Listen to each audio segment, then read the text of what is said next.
Well, hello everyone. Today is December 15th, and I'm sorry I kind of look rough. I had a hysterectomy on the 12th of December. I had, and this is definitely TMI, so if you're not interested, this is not the video for you. I am laying on the couch in my pajamas, taking this video from my phone. The quality is terrible, the lighting is terrible. At this point, I do not care. So, let me start from the beginning. I've always had very heavy menstrual cycles. From the moment I started at a 12-year-old girl, they've always been very heavy, but very regular. Never any issues, just very heavy. Midol, Pamprin, things like that for cramping and stuff. Fast forward to when I turned 40. I turned 40 and sorry, that's my puppy in the background having a good time playing. So 2 weeks before my birthday, I started my period, and it lasted 18 days. That was unusual. My period has never done that before. So I got scheduled in with the doctor to find out what was going on. I thought maybe it was early menopause. So they did testing, found out that I had hyperthyroidism. That's a different video. I'm not going to get into that. So I was diagnosed with Graves' disease. So it's an autoimmune disorder, and it was causing the symptoms that I was having.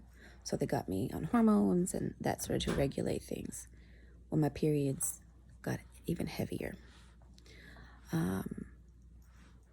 Like super heavy. And for women out there who have heavy periods, you know exactly what I'm talking about.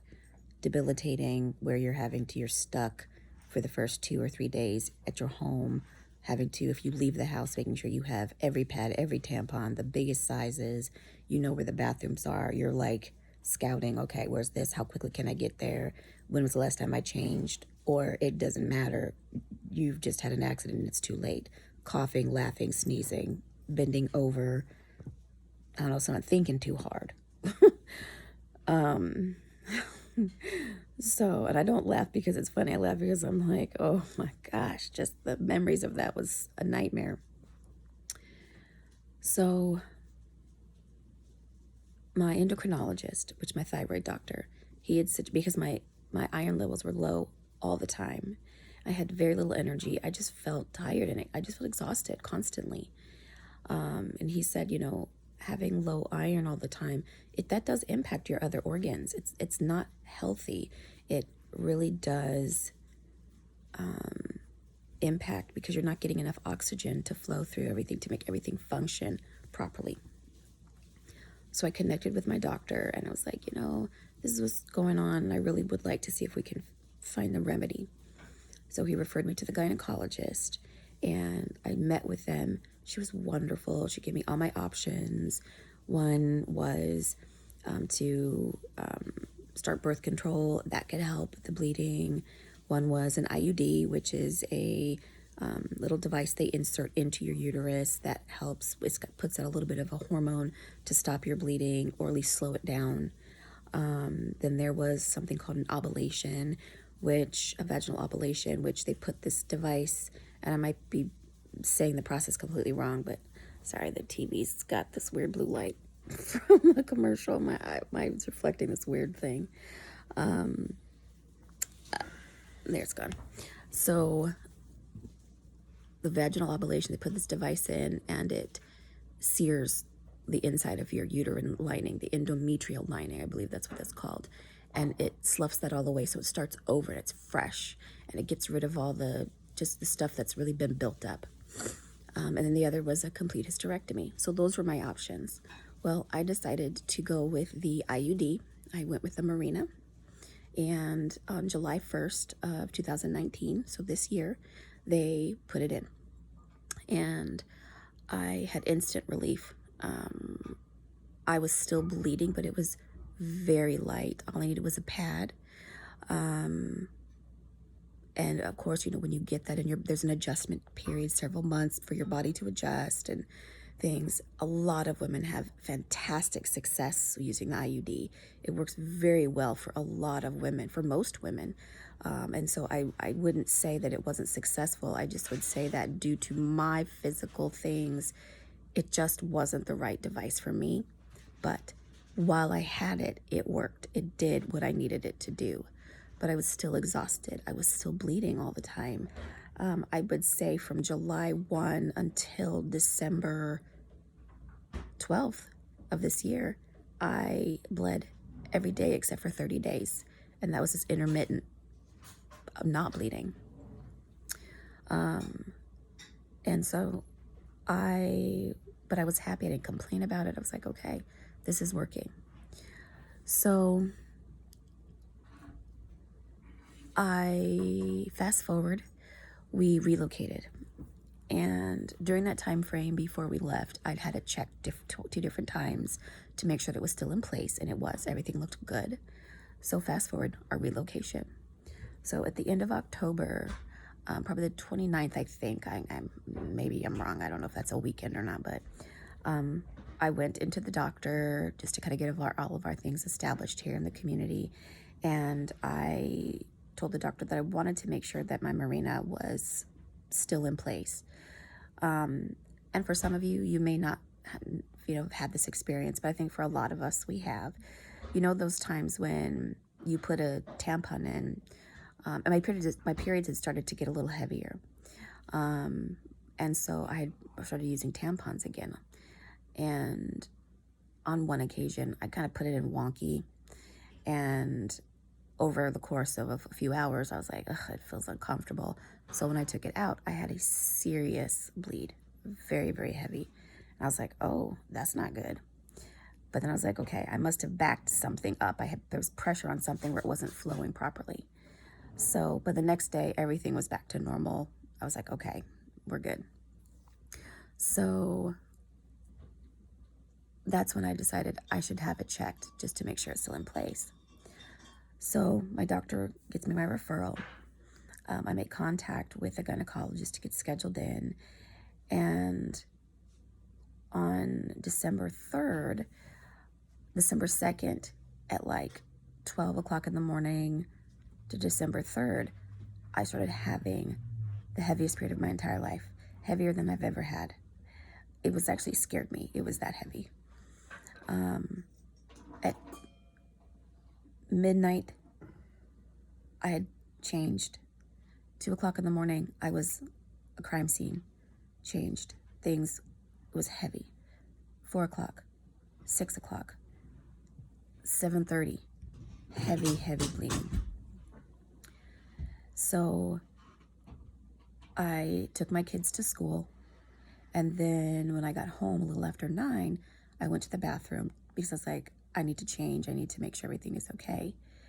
And this is super TMI, but I'm going to share it because I know there are women that have experienced this, is my tampon fell out. I didn't have to push. I had to do nothing. It fell out. Other things fell out. And then when I wiped, my Mirena was sitting on the toilet paper. And I was like, that's not good. So I called my husband and I was like, this just happened. He said, call the gynecologist. You need to be seen. That's not okay. When you look at the statistics, it's like 1% to 2% of women that occurs. So again, I don't want to be negative about the Mirena because it is very successful for most women. It works very well for them and does exactly what it's supposed to do. So I called the gynecologist. I don't have an appointment yet. They're still trying to fit me in because it's the busy season. So I tell them what happened and they're like, oh, we need to do a vaginal ultrasound. Let's make sure everything's okay. So I collected the Mirena. I put it in a Ziploc bag just to take it with me. My husband comes home. He takes me to the doctor. I have my vaginal ultrasound.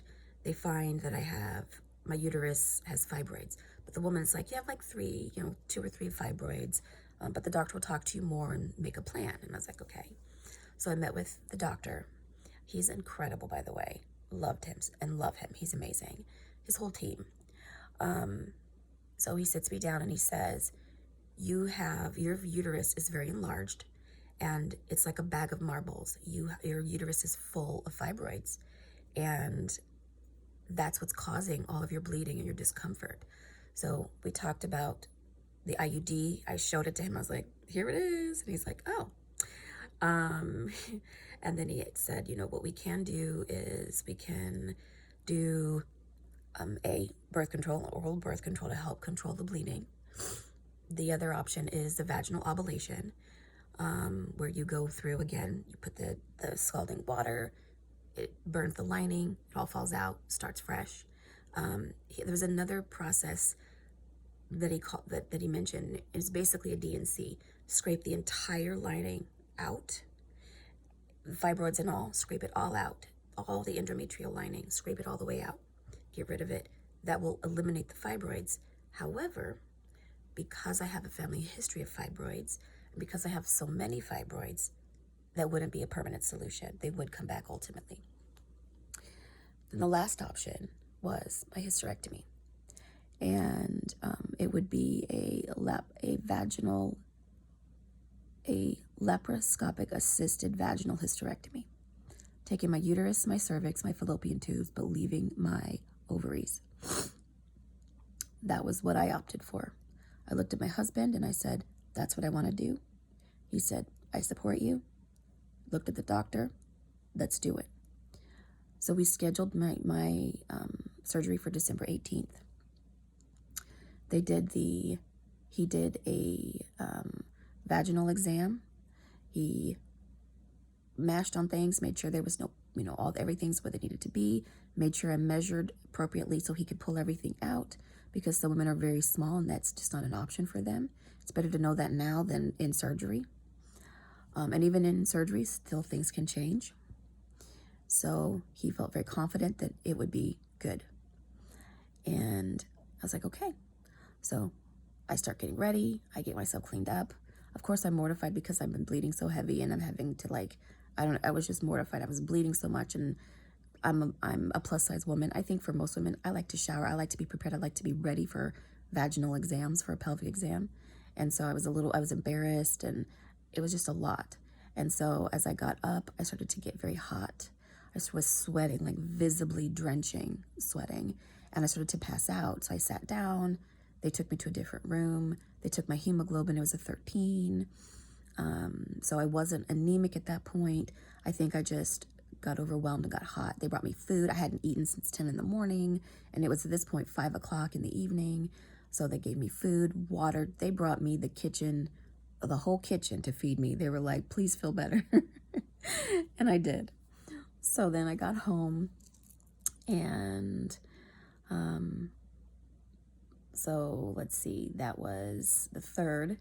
So then a week later, Tuesday the 11th, I woke up at about 12:15 in the morning.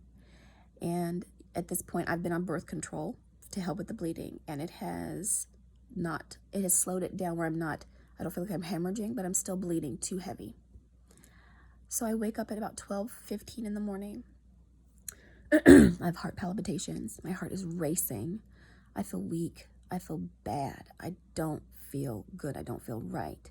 My chest feels heavy. I feel not right, not good. I wake my husband up. I tell him my symptoms. I'm thinking at first maybe I'm having a small panic attack, because I've had those, so I know what that feels like. But this was different. I felt bad. So he took me to the hospital, and we got ready and took me. To tell you how bad I felt, I did not wear a bra out of this house. I don't ever leave my house without a bra on. That's how bad I felt. I didn't care. I left here without my bra on. So, go to the emergency room. They take my hemoglobin level. It's an 8. I've dropped 30% from a week before. That's not good. They call my gynecologist, and he's on call. And thank goodness he has me admitted. They give me 2 blood transfusions. They get me a little more stabilized.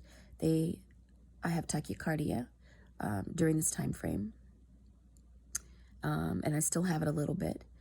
It's where your heart is beating normal, but there's a weird, I don't understand all of it, and I know I'm probably describing it wrong, but there's like the beat is off a tiny bit. There's one chamber that's beating a little bit weird. It's slow, but that's because I'm so anemic. I've lost so much blood so quickly. So they've got me on an EKG. They've done monitors, everything. They're doing my blood pressure. My blood pressure is low. And I mean, it's under 100. At one point, it was like 87 over like 56 is low. So they get me upstairs into my room. I have an incredible team of nurses that keep coming in and checking on me. Every one of them is amazing. I cannot complain about my, the staff, the stay. Amazing group of people. They really made it the best hospital stay. If you ever have to stay in the hospital, man, I want them to be my team. So the doctor sees me that morning, same day. My mother is coming as well. She's actually coming just for Christmas. And I was supposed to go get her. We were going to go have breakfast, and well, none of that happened. My husband gets her, and bless his heart, he's taking the kids to school. He's picking her up. He's running around doing all these things. So the doctor comes. He tells me, this is what we're going to do. They're going to keep me in the hospital. And Wednesday, the 12th, I will have surgery to have my hysterectomy. So everything progresses. They put me on estrogen every 4 hours. They're giving me a dose of estrogen. I'm still bleeding. It doesn't stop the bleeding. I'm still bleeding. I'm having assistance in the bathroom. It was just a production.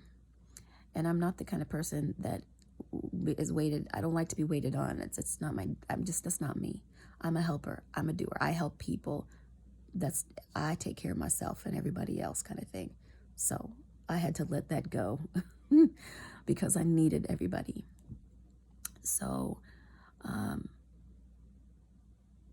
surgery day, doctor comes, they take me down. It's successful. I had a little bit of a hard time coming out of my anesthesia. That was a little bit rough, but I didn't have any more blood transfusions. After my transfusions in the day of my surgery, my hemoglobin got to a 9.5, but then it went down to a 9. But the doctor felt okay with that based on my vitals and that I had stabilized a little bit more. So by the time surgery was done and I was released, I was an 8.5, but I wasn't bleeding anymore, and I haven't been bleeding. And my energy is better. I feel, my gosh, I can't even tell you how much better I feel. Of course, I know I've had surgery. When I got out of surgery, I felt like I had been run over by a Mack truck. Like I just was whooped. But I peed. I was eating like clear liquids, and things progressed. So I spent one night. So Thursday morning, I came home. And I've been home ever since. It has been, for me, so far, this is 4 days post-op. This has been an easier recovery than even my C-sections. I had 2 C-sections. This has been the easier recovery. And I think it's because it was laparoscopic with a vaginal assist. So it wasn't an open procedure. I think for others, they struggle, and it's very hard, and their recovery is just a nightmare for them. And my heart is with any of you that are struggling with that. Man, I cannot even imagine. I have been very blessed, very fortunate at this point to be in the recovery that I'm in. I pooped on day 3. I'm in the morning. I still struggle with gas. That is very uncomfortable. Getting comfortable probably about 5 or 6 in the evening is when I start to feel much more bloated, and I get a little bit more cranky and even weepy. I cry at a drop of a hat at this point. But I also know I've gone through a major, even though it may have been laparoscopic and a vaginal assist, I had a major organ removed from my body, something that was hormonal and all kinds of things that I had been struggling with. It was so toxic. So I also found in my own research, trying to find support groups or just other women that have experienced a lot of these symptoms, this group called Hysterectomy Sisters on Facebook. I watched another woman's video and I went to that Facebook page, and it was before I'd even had the surgery, and I joined their group. It's incredible community of women. So positive, so uplifting, real talk, good, amazing group. I'm so glad that I found them, because it's not only having my family support, but having this group has made a huge difference in my outlook on this process as well. So if you're going through something like this, contemplating it, or it's kind of at this point out of your hands and you're having to do it for whatever reason, consider joining that group as well. It's an incredible community of women, amazing, supportive, understanding, real talk, funny, loving, and kind. And I'm not the most active person on social media, but I have been so active supporting other women through this because I think this is important. This is something that we should be talking about. This happens to more women than we even realize. And people kind of live in silence because it's this taboo subject of, you don't talk about your period. No, we need to be talking about our periods because it's not normal to bleed like that. It's not normal.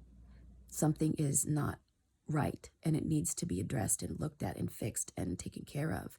You shouldn't feel exhausted and messed up all the time. That is not normal. So take it as you want. It is your life. Live it the best way you want to. I know this was the right decision for me. And every day is a better day. Every day is a new day. And I feel fortunate that I have gone through this and I'm not struggling as others have. But I'm with everyone that is, and my heart is with you. And I hope that every day gets better for you as well. Check out Hysterectomy Sisters. Super, super incredibly wonderful group. Other tips that I could give you as far as recovery, super comfortable pajamas. My mother, I love her so much. She went to Kohl's and found me these pajamas from Vera Wang.